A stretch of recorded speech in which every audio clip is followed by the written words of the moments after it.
وَنُنَزِّلُ مِنَ الْقُرْآنِ مَا هُوَ شِفَاءٌ وَرَحْمَةٌ لِّلْمُؤْمِنِينَ وَلَا يَزِيدُ الظَّالِمِينَ إِلَّا خَسَارًا. Bismillahirrahmanirrahim. Assalamualaikum warahmatullahi wabarakatuh. Alhamdulillahi bini'matihi tatimmus salihat. Wassalatu wassalamu ala nabiyyina Muhammad wa ala alihi wa sahbihi amma ba'd. Pemirsa sekalian, ini adalah segmen latihan 5 menit membahas kaidah Al-Quran untuk jiwa dan kehidupan. Dan pada video ini kita telah sampai pada kaidah nomor 16 yang berbunyi A'udzubillahi minasyaitonirrajim. Bismillahirrahmanirrahim. Qul la yastawil khabithu wat thayyibu. Katakanlah, tidak sama yang buruk dengan yang baik. Surah Al-Maidah ayat 100. Pemirsa sekalian, hafizakumullahu ta'ala, ayat ini merupakan kaidah Al-Quran yang sangat besar dan sangat dibutuhkan oleh manusia untuk membedakan mana sesuatu yang baik dan mana sesuatu yang buruk, baik perkataan, perbuatan, maupun akhlak.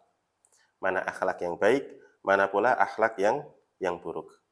Lafadz al-khabis berarti buruk, sesuatu atau semua yang dibenci karena kotor, karena keburukannya, baik sesuatu yang bisa diindera maupun sesuatu yang tidak dapat diindera. Karena itu, lafadz al-khabis atau lafadz buruk di sini mencakup semua ucapan yang batil, kotor dalam keyakinan, dusta dalam perkataan, maupun buruk dalam perbuatan. Semua yang buruk pasti tidak disukai dan tidak diridhai oleh Allah Subhanahu wa taala, bahkan tempat kembalinya adalah neraka jahanam. Sebaliknya, lafadz al-khabis memiliki antonim yaitu at-thayyib, yang artinya adalah baik. At-thayyib di sini di dalamnya termasuk perkara yang wajib, perkara yang sunnah, maupun perkara yang mubah atau diperbolehkan. Baik perkataan, perbuatan, maupun keyakinan. Jadi at-thayyib itu adalah segala sesuatu, semua hal yang Allah sukai dan ridhai berupa perkara yang wajib, sunnah, maupun yang mubah. Nah, maka tidak sama antara iman dan kekufuran, tidak sama antara ketaatan dengan kemaksiatan, tidak sama antara perbuatan baik dengan perbuatan yang buruk. Begitu juga tidak sama harta yang halal dengan harta yang haram. Barakallahu fikum.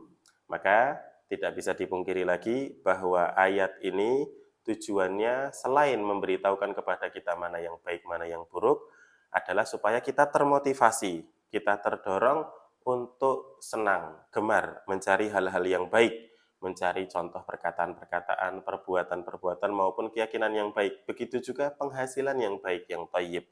Kemudian kita pun terdorong untuk menjauhi hal-hal yang buruk dari perkataan, perbuatan, keyakinan maupun sumber penghasilan.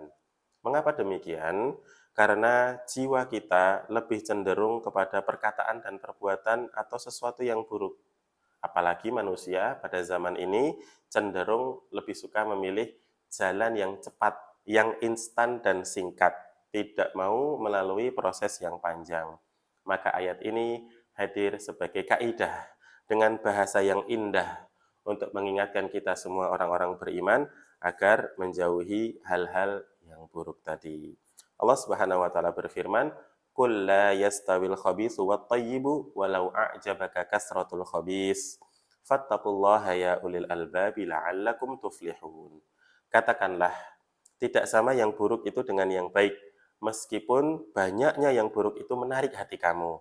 Maka bertakwalah kepada Allah, wahai orang-orang yang berakal, agar kamu mendapatkan keberuntungan. Nah, di sini Allah menyebutkan, meskipun banyaknya yang buruk itu menarik hati kamu. Kita ketahui pada hal-hal yang buruk terdapat kenikmatan, tidak bisa dipungkiri. Ada kelezatan di dalamnya, baik yang bisa kita rasakan maupun secara maknawi. Misalnya, dengan cara yang haram, seseorang bisa mendapatkan hasil yang lebih banyak dengan berjudi, dengan mencuri, korupsi, merampok, ataupun yang lain sebagainya. Atau seseorang bisa merasakan kelezatan fisik dengan cara berzina, atau minum minuman keras, atau mengkonsumsi narkoba, dan lain sebagainya.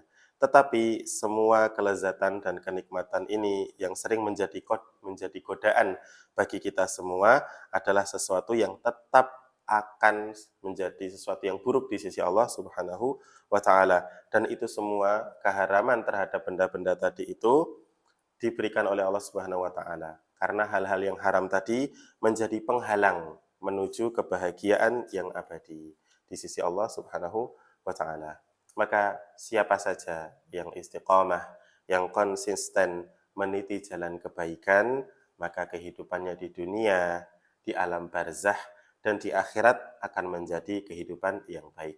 Allah berfirman, "Man 'amila salihan min dzakarin aw unsa wa huwa mu'minun falanuhyiyannahu hayatan thayyibah."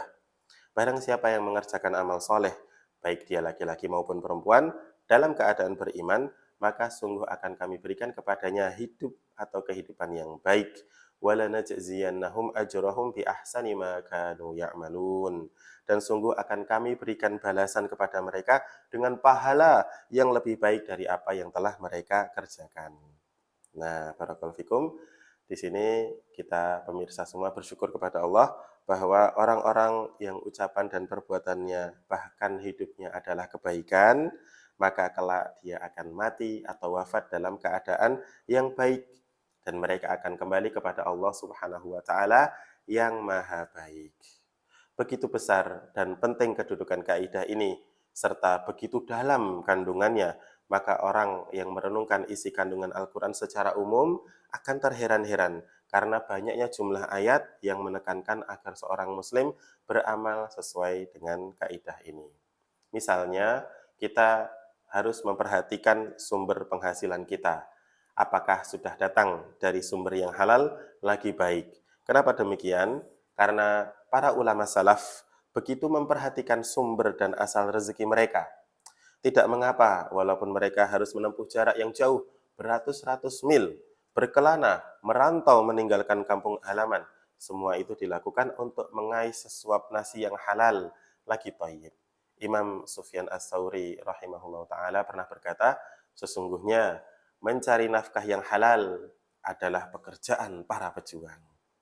Nah, salah satu sebab penting mengapa para ulama salaf begitu memperhatikan sumber rezeki adalah diantaranya yang pertama, Allah itu maha baik dan dia tidak menerima kecuali yang baik pula, seperti yang disabdakan oleh Rasulullah SAW dalam sebuah hadisnya.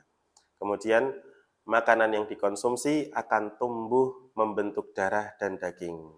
Karena itu salah satu pesan dan nasihat di dalam agama kita adalah hendaknya kita memperbanyak sedekah jika kita memiliki banyak harta dan pada saat angin syubhat berhembus kencang pada harta tersebut. Misalnya dia ragu, apakah penghasilanku ini halal 100% atau ada mungkin kecurangan saat dia mencari hartanya, atau dia mungkin bolos dalam saat bekerja, atau curang dalam absensi, dan lain sebagainya, maka hendaknya dia bersedekah ketika muncul hembusan syubhat tentang kehalalan hartanya itu. Barakallahu fikum, maka tidak dibenarkan menjadikan standar kuantitas jumlah itu menjadi pertimbangan utama dalam meraih sesuatu, tetapi kualitasnya, apakah dia thayyib ataukah dia khabis. Nah, begitu juga kepada para guru, para alim, para ulama, para dai, orang-orang yang menyeru kebaikan kepada manusia hendaknya untuk memperhatikan kaidah ini supaya senantiasa menjaga niatnya, menjaga lurus metode dakwahnya, memahami bahwa jumlah pengikut atau follower bukan menjadi barometer kesuksesan dari dakwahnya. Kenapa? Karena sesungguhnya pada jumlah yang banyak ada fitnah dan pada jumlah yang sedikit ada ujian. Nah, maka kita sebagai seseorang yang berakal pasti akan membebaskan diri kita dari belenggu hawa nafsu. Lalu kita mengisinya dengan mengisi kalbu kita dengan takwa dan muraqabah, merasa diawasi oleh Allah Subhanahu wa taala. Maka kita pun membiasakan membaca doa, Allahumma akfina bihalalika an haramika. Ya Allah, cukupkanlah kami dengan rezeki yang halal darimu dan jauhkanlah kami dari yang haram-haram. Wa aghnina bifadlika amman siwaka. dan kayakanlah kami, sejahterakanlah kami dengan keutamaan-keutamaan hanya darimu saja. Wallahu ta'ala alam bisawab. Barangkali itu yang dapat kami sampaikan pada menu latihan kali ini. Sampai berjumpa di episode selanjutnya. Bitaufiqi wan najah. Wassalamualaikum warahmatullahi wabarakatuh. رب هب لي حكما وألحقني بالصالحين